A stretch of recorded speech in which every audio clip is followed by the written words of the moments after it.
saya akan bicara mengenai satu hukum yang saudara tidak bisa hindari. Hukum ini, kita tahu hukum ini hukum iman, tapi bagaimana mengoperasikan hukum ini, itu tidak bisa dihindari karena setiap hari kita running dengan hukum ini. Cuma bedanya, apa yang menjadi sumber perkataan kita itu akan menentukan kemana arah hidup kita. Ya.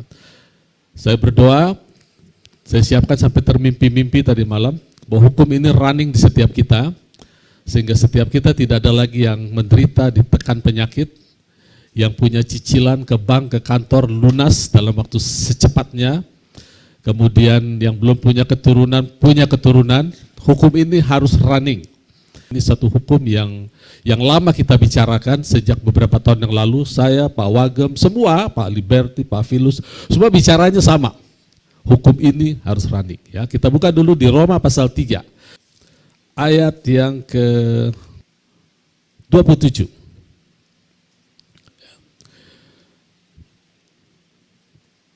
Kalau hukum ini running, tidak ada dasar untuk bermegah. Jika demikian, apakah dasarnya untuk bermegah? Tidak ada. Berdasarkan apa? Berdasarkan perbuatan? Tidak. Melainkan berdasarkan iman. Nah, di sini ada kata yang hilang. Coba di-switch ke King James, Roma 3 ayat 27 bagian terakhir. Itu ada kata yang hilang, but by the law of faith. Jadi iman itu adalah hukum. Hukum itu outputnya pasti. Ya, saya pernah bicarakan ini, cuma saya mau coba rangkum lagi. Bahwa yang namanya iman itu adalah hukum. Dan hukum itu outputnya pasti. Tidak bisa direkayasa. Ya, hanya hukum di dunia yang bisa direkayasa. Yang baik menjadi jahat, yang jahat menjadi baik. Tapi hukum iman nggak bisa. Karena Allah yang memberi hukum, ya saya bilang begitu, Allah yang memberi hukum, Allah yang adalah hakim kita, Allah yang menjudge sebagai eksekutifnya. Jadi legislatif, eksekutif, dan yudikatif itu dipegang oleh Allah. Kita nggak bisa main-main dengan hukum ini. Dan ajaibnya, Yesaya itu di kitab Yesaya mengatakan bahwa Allah mengeksekusi untuk menyelamatkan kita. Jadi hukum iman selalu untuk menyelamatkan kita. Tidak pernah untuk menghukum atau memberi penyakit, selalu. Ya, hukum iman, hukum itu juga harus running. Caranya adalah dengan dipanggil atau diucapkan. Kita buka Roma pasal 3, tadi sekarang Roma pasal 4. Roma pasal 4.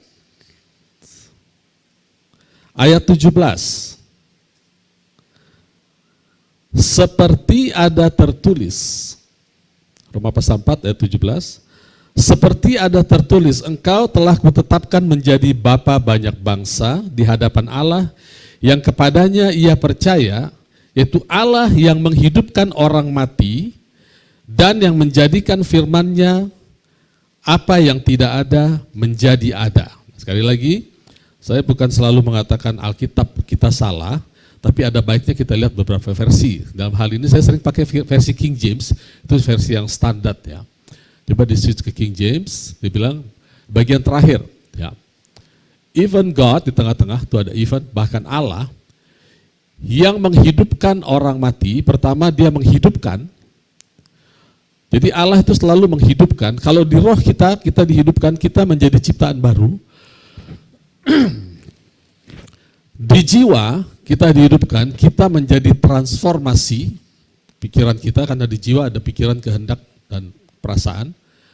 Kemudian kalau di tubuh kehidupan itu masuk, kita menjadi sembuh, kesembuhan ilahi. Nah, selain dia menghidupkan, nah ini dia yang akan saya bahas banyak, kalimat yang kedua. Memanggil, saya terjemahkan ya, called those things which be not as though they were. Memanggil yang tidak ada menjadi ada. Ya. Coba saya baca terjemahannya ILT, terjemahan bahasa Indonesia yang sudah diterjemahkan sesuai dengan apa adanya ya. Dibilang di sini, Allah yang menghidupkan orang mati, roh, jiwa, dan tubuh, dan memanggil segala sesuatu yang tidak ada menjadi ada. Saudara perhatikan di prinsip yang penting. Kita bersekutu, kita berhidup ikut Tuhan, bergereja. Pertama kita dihidupkan, kedua kita diajar untuk memanggil yang tidak ada menjadi ada. Kalau kita tidak panggil itu, kita tidak akan mengalami janji-janji Tuhan. Jadi memang mesti aktif lidah kita untuk memanggil, mengucapkan firman. Dan rupanya setelah saya selidiki, semua saya korek, saya belajar dari beberapa hamba Tuhan, itu memang polanya Tuhan memanggil, pola perjanjian baru juga memanggil, sama. Ya. Selama kita tidak memanggil apa yang Tuhan sediakan, kita bisa hidup karena Allah adalah menghidupkan roh kita, menghidupkan pikiran kita. Tapi kalau kita tidak berani memanggil itu, maka kita akan tidak akan mengalami janji-janji Allah. Nah, mengucapkan firman itu menjadi pengajaran yang menjadi kontroversial sepanjang masa, karena banyak orang-orang yang salah paham dengan mengucapkan firman. Ada yang lari menjadi mantra, mengucapkan firman, tapi tidak dengan segenap hati. Ada juga yang bilang begini, firman Tuhan itu bukan untuk diucap-ucapkan, untuk dilakukan.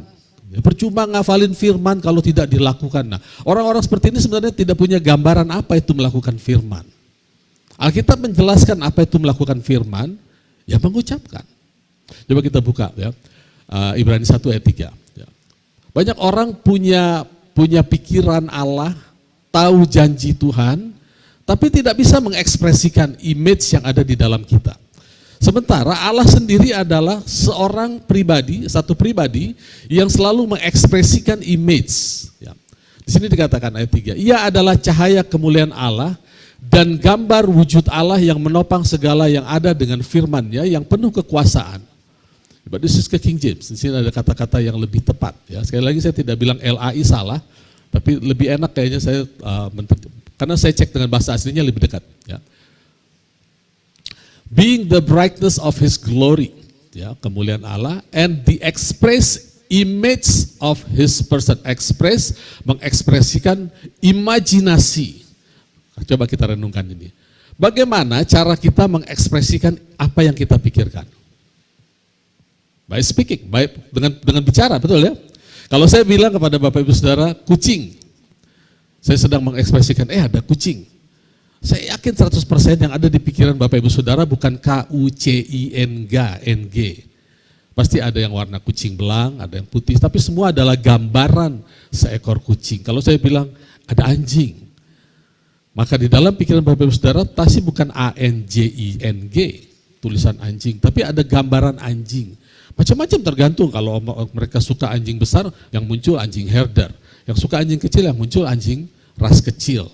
Tapi itu cara saya mengekspresikan image. Demikian juga cara Allah mengekspresikan image, yaitu melalui Kristus. Kata of His person, kata His person di situ adalah sama dengan kata substansi.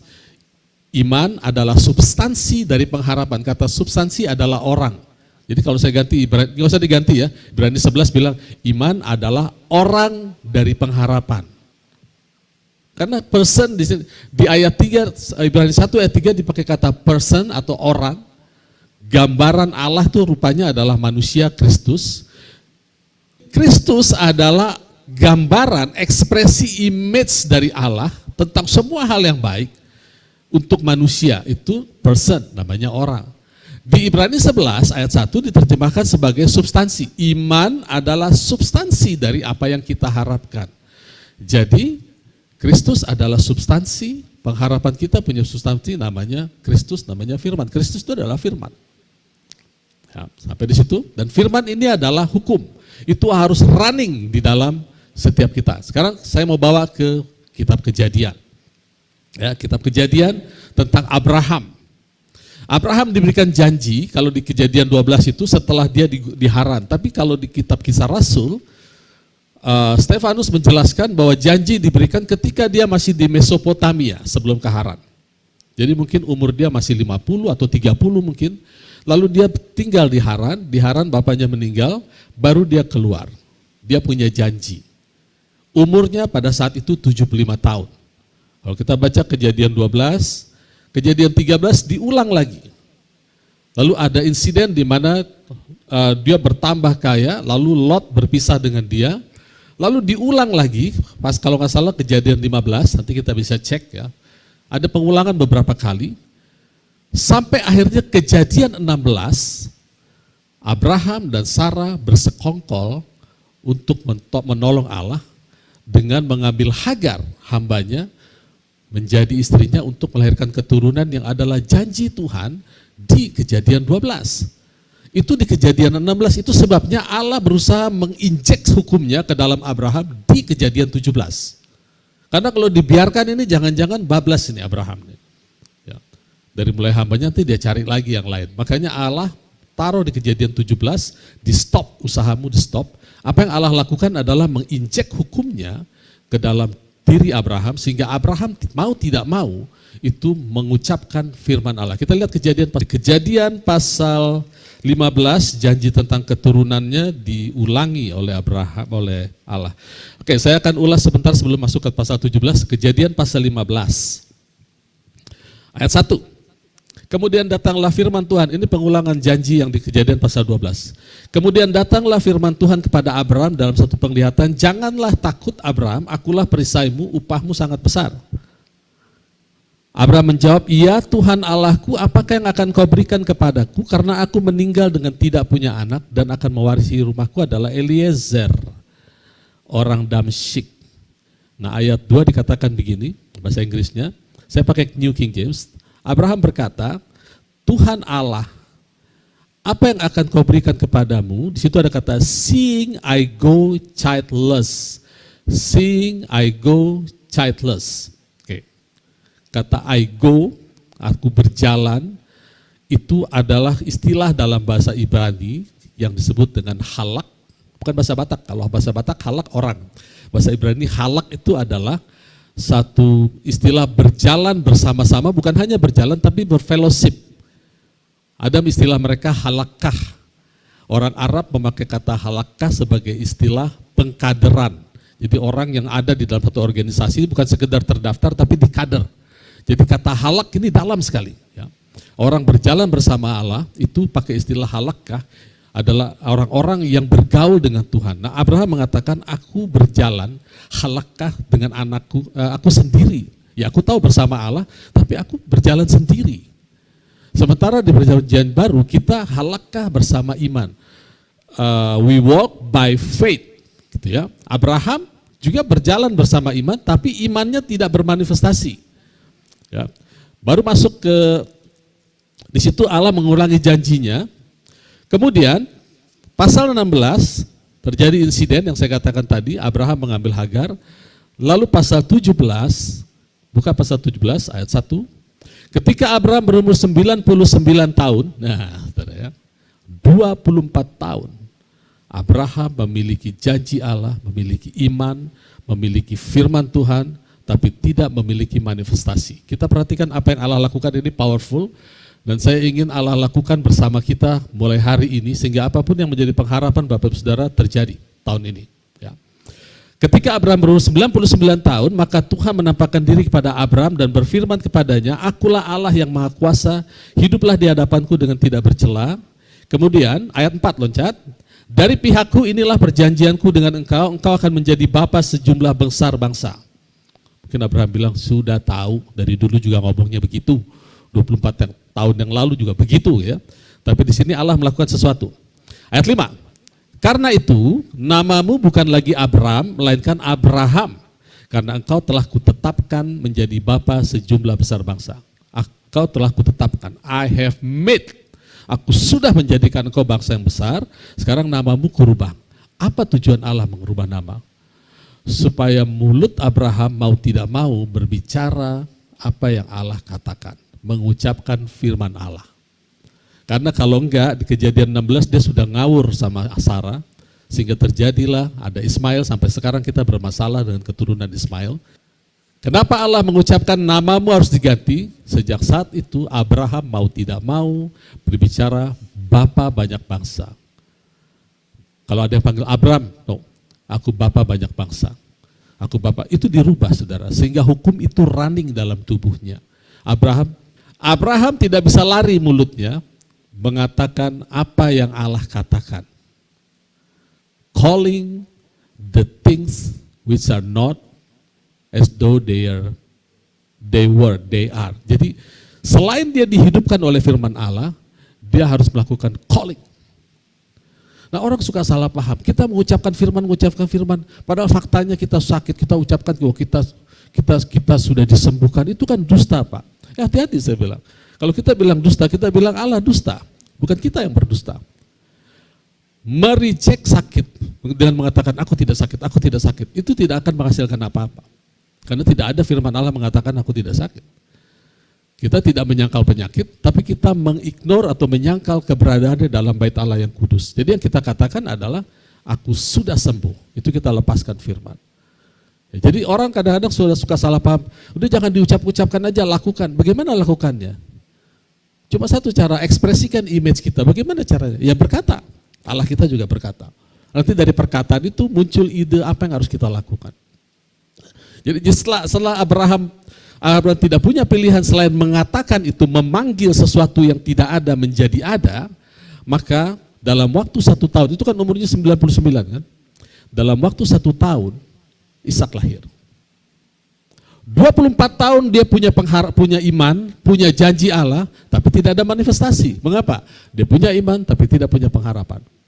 Lupa mesti dua-duanya. Iya, makanya Tuhan katakan tinggal 3 yang penting. Iman, pengharapan, dan kasih. Nggak boleh dipisah-pisah. Kalau kita punya iman, setiap orang Kristen punya iman, punya janji Allah. Setiap minggu ke gereja dikasih janji Allah. Tapi pertanyaannya, beranikah kita berharap kepada janji Allah? Itu tidak semua orang. Ya nggak ada firmannya, Pak. Ada. 1 Petrus 1, buka. 1 Petrus pasal 1 ayat 3 dulu kita buka. Terpujilah Allah dan Bapa Tuhan kita Yesus Kristus yang karena rahmat-Nya yang besar telah melahirkan kita kembali oleh kebangkitan Yesus Kristus di antara orang mati kepada suatu hidup yang penuh pengharapan. Bukan sekedar hidup yang penuh iman. Orang belajar teologi penuh iman kok, penuh janji-janji Allah, tapi penuh pengharapan atau tidak. Ya, atau bahasa Inggrisnya bilang living hope, jadi hidup yang berpengharapan. Berani atau tidak kita berharap. Setiap kali Bapak Ibu Saudara ingat pengharapan bahwa kita harus berharap, ingat aja Abraham deh. 24 tahun loh punya janji. Sampai akhirnya Tuhan harus turun tangan, namamu saya ganti, Abraham. Sarah, jangan lagi kau panggil Sarah, jangan kau panggil dia Sarah, panggil dia Sarah. Gitu ya. Baru dalam waktu 1 tahun, cepat ya, dari 24 dibanding 1 berapa bedanya, cepat. Langsung bermanifestasi semua. Kan memang itu caranya Tuhan. Ini 1 Petrus 1 ayat 3, hidup kita adalah pengharapan. Lalu ayat 13, 1 Petrus 1 ayat 13. Sebab itu siapkanlah akal budimu, bagaimana caranya? Transformasi pikiran. Waspadalah dan letakkan pengharapanmu seluruhnya. Nah, Abraham tidak seluruhnya. Sebagian diletakkan kepada Hagar. Seluruhnya, saudara ya, kepada Allah itu bukan sumber kehidupan, sumber kesembuhan, tapi satu-satunya sumber. Dan jangan salah paham, Pak, kalau udah belajar begini berarti kita nggak perlu ke dokter. Ya perlulah, saudara ya. Ke dokter dikasih, dokter itu bukan membantu Tuhan, berada di pihak Tuhan. Kalau dikasih obat, makan dalam nama Yesus. Dikasih advice yang baik, lakukan. Kalau advice-nya buruk, jangan lakukan. Ya, ada dokter yang marah-marah kerjanya, saudara. Letakkan pengharapanmu seluruhnya atas kasih karunia. Lagi-lagi kasih karunia bukan sekedar pengampunan dosa. Kasih karunia hidup dalam damai sejahtera, dalam pergaulan dengan Allah. Letakkan atas pergaulan yang dianugerahkan kepadamu pada waktu the revelation, bahasa Inggrisnya, of Christ, of Jesus Christ. Jadi setiap kali kita dapat pewahyuan, letakkan pengharapan kita di situ. Di mana kita dapat pewahyuan? Dikasih karunia. Ya. Jadi bayangkan Bapak Ibu Saudara, waktu yang terbuang segitu banyak, segitu lama, karena cuma gara-gara tidak mau meletakkan pengharapan di dalam Tuhan. Nah, waktu pengharapan itu diletakkan di dalam Abraham, dia mau nggak mau memanggil sesuatu yang tidak ada, seolah-olah ada. Dan itu caranya Tuhan, memang polanya Tuhan seperti itu. Sebetulnya kita juga begitu kok tiap hari, memanggil apa yang kita tahu kita punya, pasti kita panggil. Nah, karena kita nggak tahu bahwa kita punya kesembuhan, kita punya umur panjang, kita punya blessing, kita punya perlindungan, kita nggak mau panggil. Saya kasih contoh sederhana, saudara. Healing comes Aku sudah sembuh oleh bilur Kristus. Ada orang bilang, kamu berdusta. Banyak ngomong kamu belum sembuh, kamu sakit. Ya saya panggil supaya saya sembuh. Karena saya sudah dihidupkan, dan satu lagi, saya harus memanggil apa-apa semua yang menjadi janji Allah. Itu sebabnya Tuhan ingin kita bertumbuh dalam pengetahuan tentang Allah. Supaya semua firman itu, saudara, kita tidak bisa keluar manggil-manggil sembarangan ya. Misalnya kita pingin mobil tetangga, mobil sini, gitu kan. Gitu nggak bisa, saudara. Kita harus merujuk kepada firman. Kita ambil firman supaya firman itu meradiasi di dalam pikiran kita, supaya dia bekerja sempurna. Jadi kalau kita memanggil calling things itu dari firman Tuhan, maka kita sedang mengadakan tanda kutip kemoterapi terhadap segala yang tidak beres dalam tubuh kita untuk disembuhkan, dihidupkan sesuai dengan firman Tuhan. Jadi nggak ada cara lain, Bapak Ibu Saudara. Kita ingin keuangan kita sehat, kita ingin tubuh kita sehat, kita ingin keluarga kita sehat. Calling things itu cara Allah. Jadi kita harus panggil karena kita sudah hidup. Tidak ada gunanya kita belajar banyak mengenai iman, kita tahu banyak janji firman Tuhan, tapi kita tidak berani lakukan yang satu ini. Nggak akan terjadi apa-apa. Meletakkan pengharapan itu sama dengan berbicara tentang apa yang diharapkan. Makanya ada tinggal 3, pengharapan, iman, pengharapan, dan kasih. Kita punya iman, baik, tapi punya pengharapan enggak? Oke, kita punya iman, pengharapan, itu di running, maka ini hanya berjalan oleh kasih Allah, firman Tuhan. Jadi kita bergaul dengan Allah, maka kita bergaul dengan sang kasih. Oleh kasih, iman bekerja. Oleh iman, pengharapan juga diberikan substansinya. Karena iman adalah substansi dari pengharapan. Ya, saya tunjukkan lagi di Yesaya 46. Yesaya 46 itu konteksnya adalah Allah sedang membandingkan bahwa dirinya itu yang terbaik dibanding Babel-Babelnya orang Israel. Ya, Dewa Babel sudah diruntuhkan. Di situ ada ayat populer yang mengatakan ayat 4, sampai masa tuamu aku tetap dia dan sampai masa putih rambutmu aku akan menggendong kamu. Tapi ada ayat lagi yang menjustifikasi apa yang kita bicarakan pagi hari ini. Ayat 9 mulai. Ingatlah hal-hal dahulu dari sejak purbakala bahwasanya akulah Allah, tidak ada yang lain. Akulah Allah, tidak ada yang seperti aku. Seperti apa itu? Ayat 10. Yang memberitahukan dari mulanya hal yang kemudian, ya, declaring the end, bahasa Inggrisnya, mendeclare atau memberikan statement akhirnya dari awalnya. Jadi dari awalnya sudah katakan seperti itu, sama seperti waktu Allah bicara kepada Abraham, engkau akan kujadikan bapa banyak bangsa, engkau akan punya anak banyak, keturunan banyak. Dia declare ending dari Abraham di awal. Okay. Kemudian, dan dari yang memberitahukan dari mulanya hal yang kemudian, dan dari zaman purbakala apa yang belum terlaksana. Sama waktu Allah mengatakan kepada Abraham bahwa yang belum terlaksana adalah Ishak yang aku berikan. Abraham bilang enggak lah, Tuhan kalau aja Ismail boleh hidup di hadapanmu. Tidak, Ishak bukan Ismail. Ishak itu belum terlaksana. Bagaimana supaya terlaksana? Allah menginjek sistemnya, hukumnya, perkataannya kepada mulut Abraham, supaya Abraham melakukan calling things, memanggil. Supaya apa yang Allah janjikan, yang belum terlaksana itu terlaksana. Jadi Abraham tidak larut dengan apa yang dilihat, makanya di-cut oleh Tuhan, stop. Aku akan berikan Ishak kepadamu. Dan Ishak akan menjadi ahli warismu. Bukan Ismail, bukan. Eliezer juga bukan. Gitu ya, itu cara Allah. Jadi memang itu kehendak Allah. Di sini dikatakan, ingatlah ayat 10 yang memberitahukan dari mula hal yang terkemudian itu disebut apa? Bapak Saudara ada yang tahu? Akhirnya akan begitu, tapi kita kasih tahu sekarang.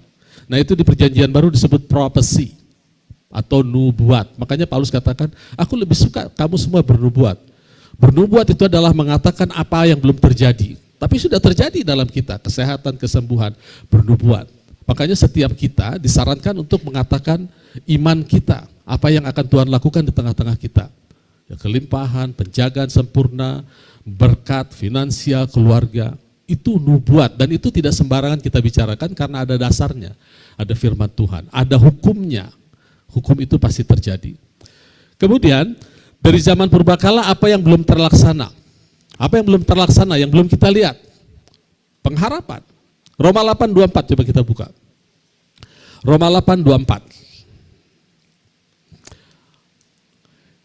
Roma 8:24. Sebab kita diselamatkan dalam pengharapan. Tetapi pengharapan yang lihat bukan pengharapan lagi, sebab bagaimana orang masih berharap kalau sudah dilihat. Jadi ini belum selesai, belum kelihatan, tapi harus selesai. Makanya kita katakan, aku akan sesuai dengan janji firman Tuhan. Aku tidak akan kena penyakit, aku tidak akan berkekurangan. Karena apa? Karena janji firman Tuhan. Tapi sekarang masih Pak, nggak peduli saudara. Itu pengharapan kita. Jangan seperti Abraham, saya tidak merendahkan Abraham. Ini pelajaran buat kita. 24 tahun punya janji Tuhan, tapi 24 tahun tidak berani berharap. Sampai Tuhan harus turun tangan menaruh di mulutnya perkataan Tuhan. Saudara, ini bukan teori, ini mengucapkan firman, bukan teori yang dibuat-buat hamba Tuhan atau di tempat ini yang diucapkan oleh pagem, pawagem atau pengurus. Bukan kami yang buat, ini teorinya Tuhan. Ini cara Tuhan menginjek hukum itu. Kalau kita tidak melakukan, kita tidak akan dapat apa-apa dari janji Tuhan. Percaya saudara, tidak akan dapat. Seberapa besar pun pengetahuan kita, hanya tinggal pengetahuan. Kalau kita tidak berani menghidupi atau berharap pada apa yang kita tahu.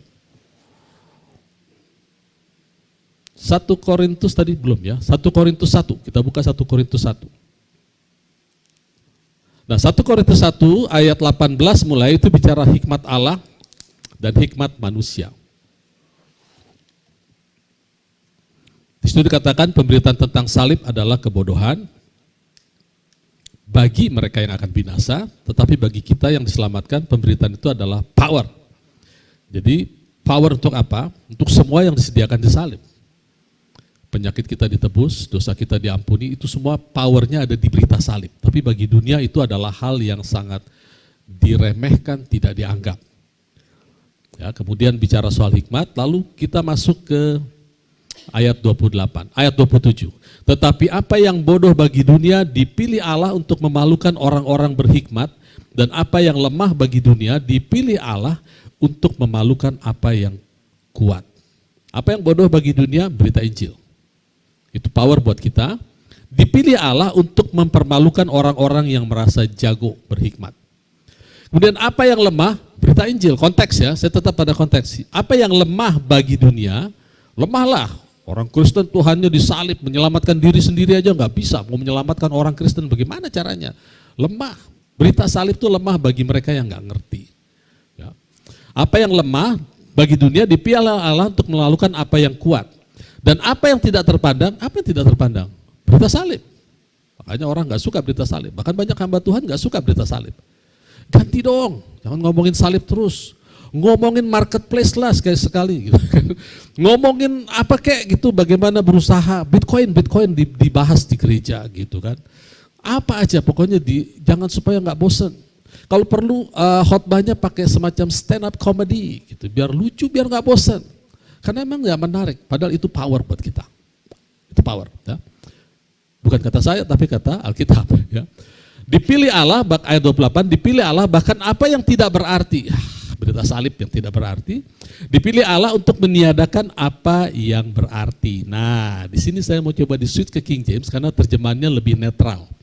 Ayat 28 di King James bilang begini, apa yang menjadi best thing, sesuatu yang tidak berarti, dianggap tetap konteksnya berita salib, dan yang itu telah dipilih Allah, dan perhatikan setelah koma. Things which are not, apa things which are not? Berita salib yang tidak ada, to bring to not things that are. Untuk membuat apa yang ada, nah yang ada ini kan ada yang baik, ada yang jelek. Sekarang kalau yang ada itu penyakit kita, itu kan jelek ya. Itu dianggap tidak ada karena ada berita salib yang menyembuhkan. Oke? Saudara, saya pengen punya rumah pribadi tanpa hutang. Tapi gak bisa. Itu adalah sesuatu yang ada. Fakta. Oleh salib itu diabaikan, dibuat kita mempunyai tempat tinggal tanpa hutang. Sebabnya berita salib penting di gereja.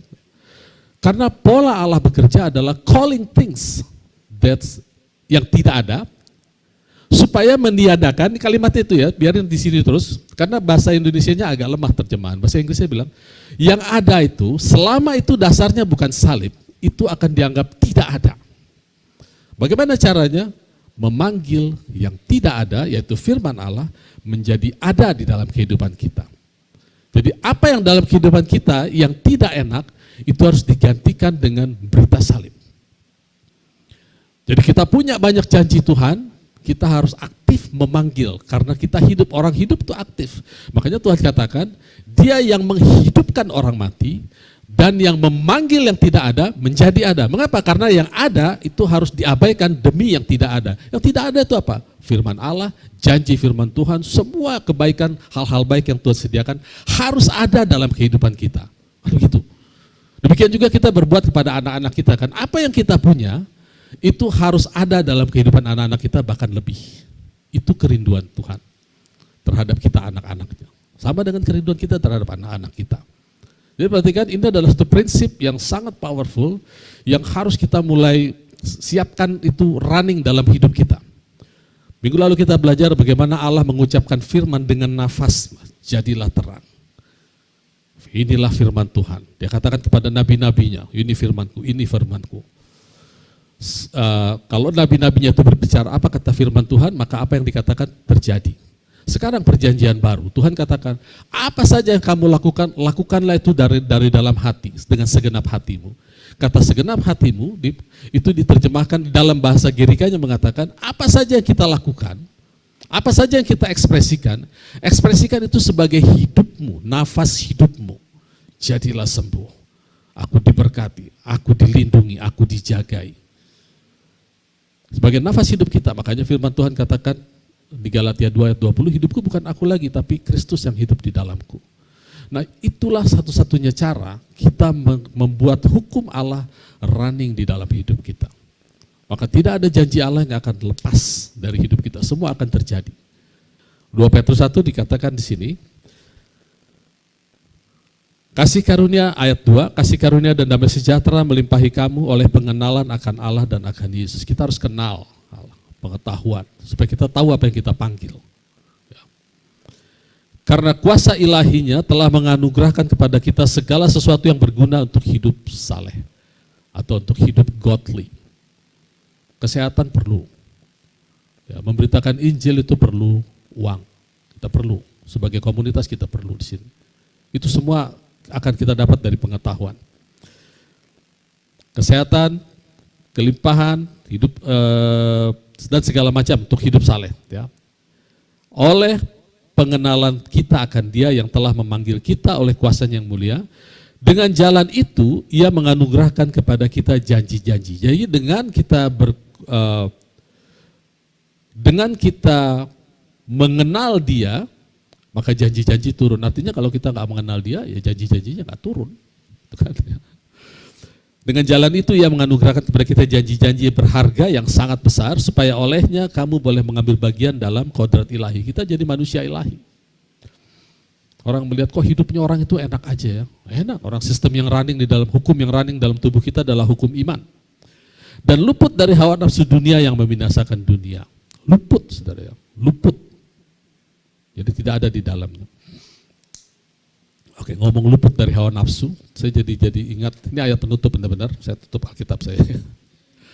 Saudara, Tuhan katakan begini, keluarlah kamu daripada kumpulan orang-orang yang tidak benar, ya. Jangan jama apa yang najis. Keluar kamu, jangan jama apa yang najis, maka aku akan menerima kamu. Ya. Keluarlah kamu dari dunia, jangan jama apa yang najis, maka aku akan menerima kamu. Jadi kalau ada orang bilang Tuhan menerima kita apa adanya, itu half truth ya, half kebenaran hanya setengah. Kita diterima kok, kita datang apa adanya terima, tapi nggak berhenti di situ. Jadi lebih tepat Tuhan mengubah kita apa adanya, itu tepat. Dia akan mengubah kita, setiap kali Dia bicara Dia mengubah natural kita, selalu itu. Kalau kita mau percaya. Nah, bengap itu bukan satu kalimat yang membatasi kebebasan kita sebetulnya. Ya, Rasul Paulus katakan bukan berarti kamu harus meninggalkan pergaulanmu, kalau demikian ya pulang ke surga lah kita semua, nggak usah bergaul, bukan begitu saudara. Bayangkan kita ada bergaul dengan orang-orang dunia, ya boleh saudara, nggak salah kok. Tapi Tuhan bilang keluar kamu dari situ. Apanya yang keluar? Pola pikir kita nggak boleh sama. Mengapa? Karena mereka tidak di dalam Kristus, Kristus tidak di dalam mereka. Sementara Kristus ada di dalam kita. Maka Tuhan ingin kita ada di dalam Dia. Kalau kita ada di dalam pola pikir dunia, maka kita tidak ada di dalam Kristus. Kan pilihannya begitu.